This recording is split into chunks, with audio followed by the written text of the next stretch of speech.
A protagonista de hoje é Lídia Abdala, presidente executiva do Grupo Sabin, que é o terceiro maior de medicina diagnóstica aqui no Brasil.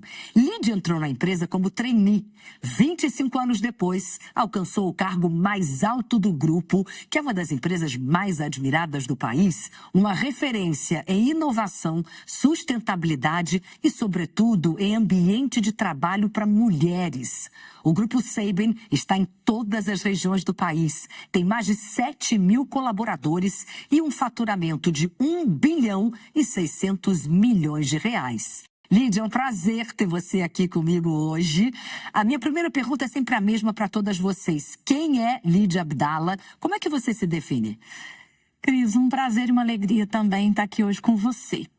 Bom, a Lídia Abdala é uma mulher que saiu de Minas ainda jovem e foi para o Distrito Federal com um sonho, que era o sonho de trabalhar na área de saúde, que gosta da área de saúde, e fiz aí toda a minha carreira nesta área. É uma mulher... Você já saiu de Minas para o Distrito Federal para trabalhar no Sabin? Para trabalhar com saúde. Tá. Cheguei e logo depois, uns 6 meses depois, entrei no Sabin. Mas uma mulher que desde criança já gostava da área de saúde e já sabia que ia trabalhar com saúde, não sabia onde nem como. Então, isso mostra um pouco do que é a Lídia, que é uma pessoa determinada, resiliente, e de hábitos e costumes muito simples. Então, não tem nada assim, uau, para dizer, né, que a Lídia gosta disso ou faz aquilo. Não, mas eu gosto exatamente da conexão do propósito do trabalho, da família reunida, né? Sou uma pessoa que gosta muito de família e disso equilibrado com o dia a dia, com a rotina, né? E com tudo que eu faço. Sou mãe do Lucas, de 18 anos, e eu digo sempre que o filho é um MBA que tem só data de início. E é muito bom. E é muito bom, muitos ensinamentos. Então essa é a Lídia, uma pessoa que dia a dia descobre que faz o que gosta. Em todos os pilares da vida, no trabalho, na família, na vida pessoal. Então, já vou pegar um gancho de algo que você trouxe. Eu queria entender o que a maternidade te ensinou para a sua liderança. A maternidade me ensinou a ter ainda mais sensibilidade, a importância do ouvir, né, que sempre fui uma pessoa de escuta ativa, isso é de mim, da minha pessoa, mas a maternidade me trouxe isso, que muitas vezes, porque a maternidade, a gente não recebe um manual, né, prontinho do que fazer, né, de como eu vou educar meu filho, como eu vou criar. A gente tem várias lições, várias referências, mas cada pessoa chega no mundo com a sua personalidade. Então, o meu filho me mostrou, inclusive, e me mostra todos os dias, né, na infância, depois da adolescência, do quanto pensa diferente de mim, do quanto muitas vezes o meu mundo, que já é ideal e que eu já tenho todos os meus conceitos muito pré-concebidos, de repente chega uma criança, um adolescente e muda tudo com uma visão completamente diferente. E essa é a diferença geracional e que a gente vive tantos desafios no mundo corporativo. Hoje, sem dúvida alguma, no Sabin, por exemplo, nós temos 5 gerações trabalhando diferentes, né? Os mais experientes, os mais maduros, e a geração dos millennials chegando. Então, esse equilíbrio, né, entre gerações, essa conexão... Geração Z chegando, né? Geração Z chegando. Então, a importância desses atributos da liderança, do ouvir, do escutar, de ser um facilitador, e principalmente, que eu falo muito com relação à liderança. Muitas vezes, o que o outro, o que o seu colaborador, o que o seu colega, ele quer de você, é que você o escute. Muitas vezes ele não precisa de um direcionamento, de uma diretriz. Muitas vezes ele não quer que você fale, mas ele quer que você o escute. E isso, a maternidade me trouxe, assim, com uma grandeza muito forte. É interessante. Agora, em relação a essa convivência de 5 gerações, é importante que isso aconteça? Isso, na sua opinião, traz mais diversidade para dentro do grupo? É algo que vocês até incentivam? Sem dúvida. E como é que essas gerações convivem? Sem dúvida. Todo mundo aprende com todo mundo. Sem dúvida alguma, né? Assim, eu acho que o que eu digo sempre, a diversidade, ela é uma riqueza dentro da organização e ela traz competitividade para os negócios. Então, muitas vezes as pessoas vinculam a diversidade com ideologia, Não, a diversidade, ela traz competitividade para os negócios. Ter mulheres nas lideranças, o seu negócio vai ser mais lucrativo, o seu negócio vai ser mais competitivo. Quando a gente fala de geração... Tem pesquisa que prova isso. Inúmeras pesquisas. E quando a gente fala das diferentes gerações, essa é a riqueza, é você ter visões, experiências, vivências diferentes. Você entrou no grupo como trainee. Você passou por todas as áreas do grupo. 25 anos depois, você chegou no cargo mais alto, que é a presidência. O que uma liderança consegue desenvolver? Alguém que, de fato, cresceu dentro de casa, consegue desenvolver na liderança? Cris, eu entrei no SEIB em 99, era recém-formada. Foi logo que eu cheguei a Brasília que eu tinha acabado de me formar.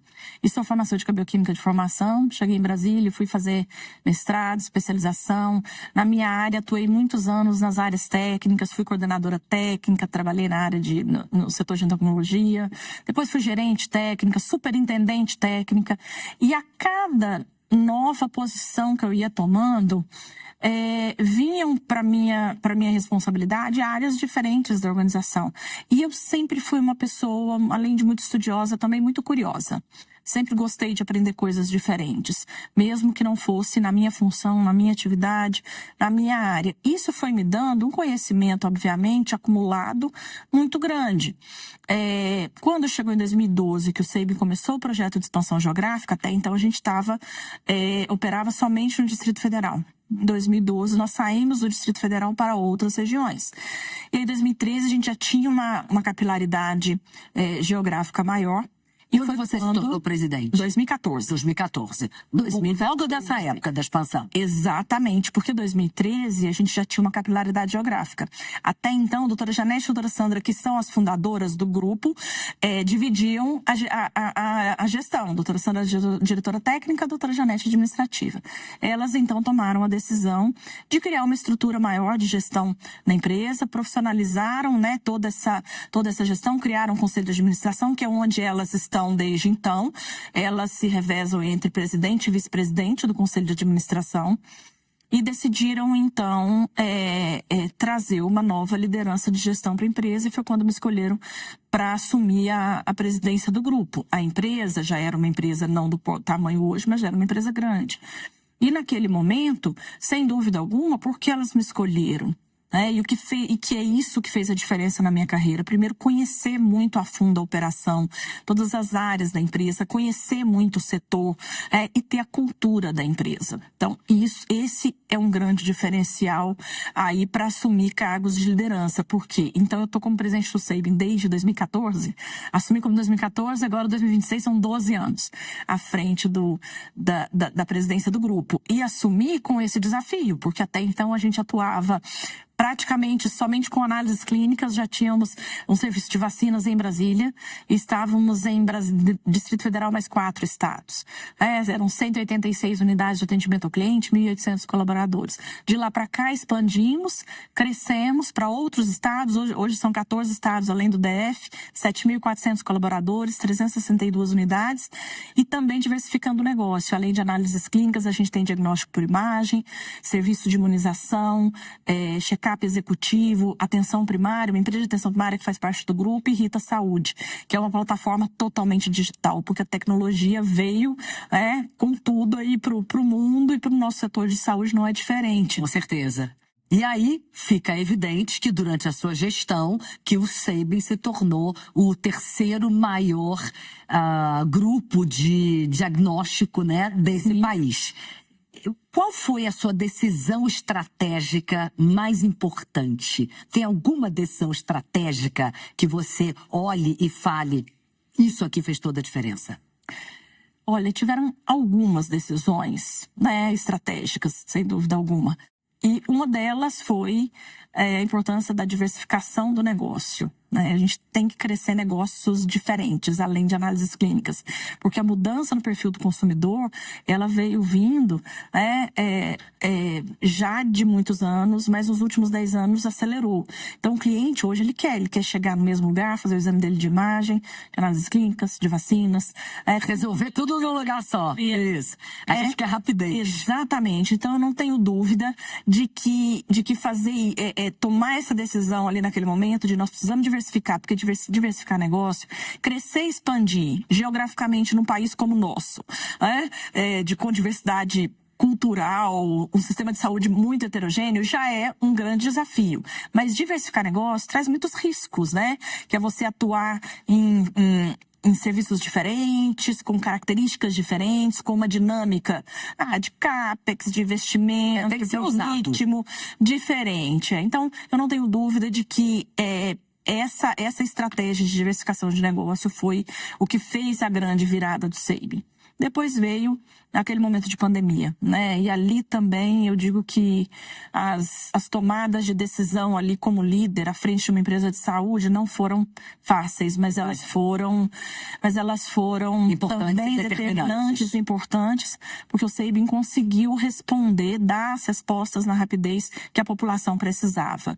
E ali também eu digo que a gente saiu da pandemia com tudo, né? Com todas as dificuldades e tudo que nós tivemos, mas muito mais fortalecido e com um posicionamento e uma reputação nacional consolidada. A gente está num quadro só de mulheres. Qual é o percentual de mulheres que vocês têm hoje trabalhando no grupo? Nós temos 77% de mulheres.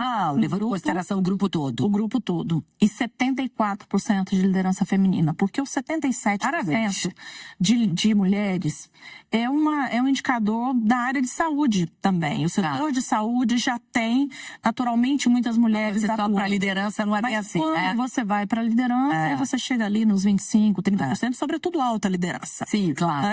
Muitas empresas do setor de saúde, você vai ali para a média liderança, tem um percentual maior, mas na hora que você vai para a alta liderança é 20%, 25%, 30% no máximo, e esse é o diferencial do SEIB, né? 74% da sua liderança é de mulheres também. E isso é muito pelo exemplo, né? Que eu digo, as histórias são inspiradoras, os modelos, mas o exemplo arrasta, né?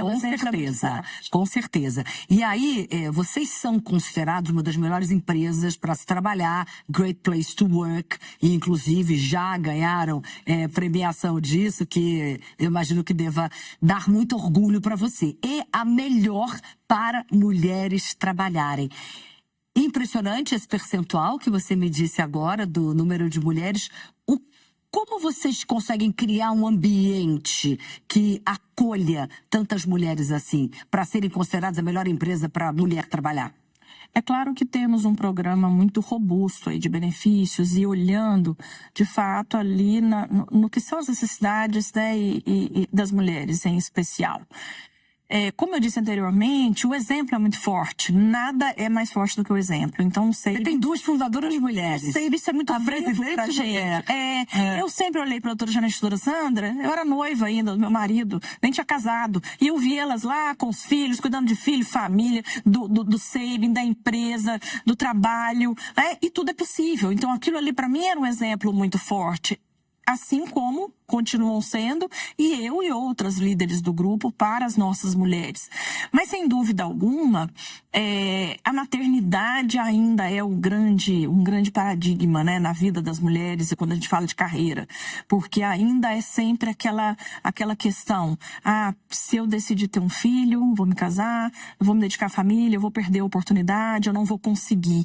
E esse é o ponto onde o SEIB atua de forma muito forte, né? Temos trilha de aprendizagem, desenvolvimento para todos os nossos colaboradores, homens, mulheres, para todos os nossos colaboradores.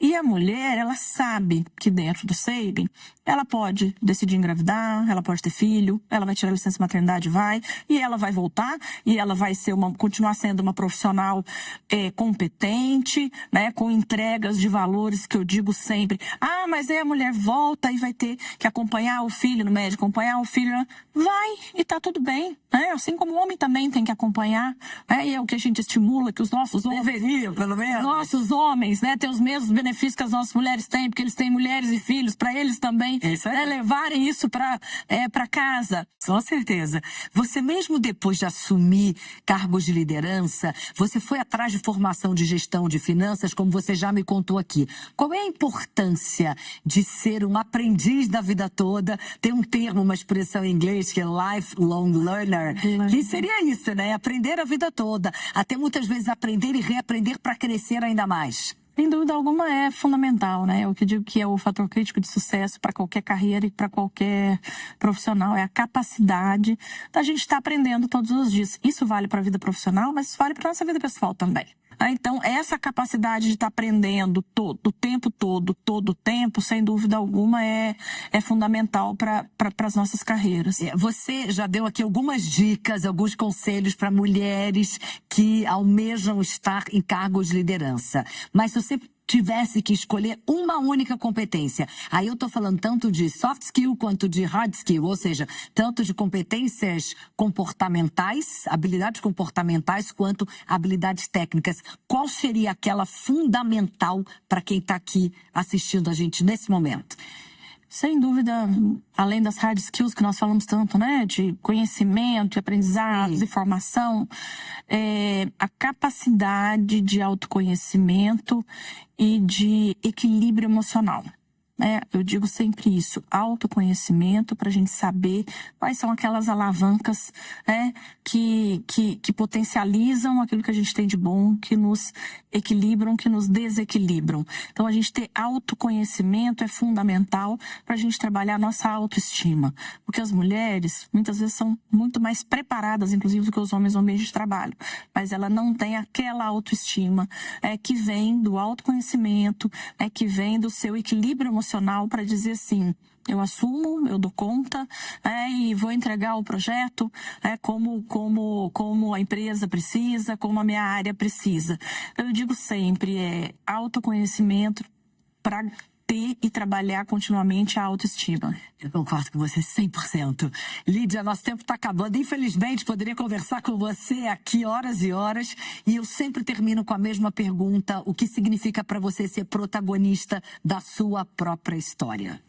Ser protagonista da minha própria história é poder ter essa capacidade de decisão, de decidir aonde eu quero estar, aonde eu vou estar. E isso faz toda a diferença na minha vida profissional, na minha vida pessoal. É o que traz o equilíbrio que eu preciso para ser feliz no meu trabalho, com a minha família, no meu dia a dia, na minha vida pessoal. Quando eu olho para trás, eu olho e falo assim, claro que eu tive escolhas, todos nós fazemos escolhas, mas nada foi sacrifício, tudo valeu a pena. Isso para mim é poder dizer que eu sou protagonista da minha história. Ah, que lindo! Muito obrigada! Obrigada, Uma delícia te receber aqui, Obrigada. Lídia.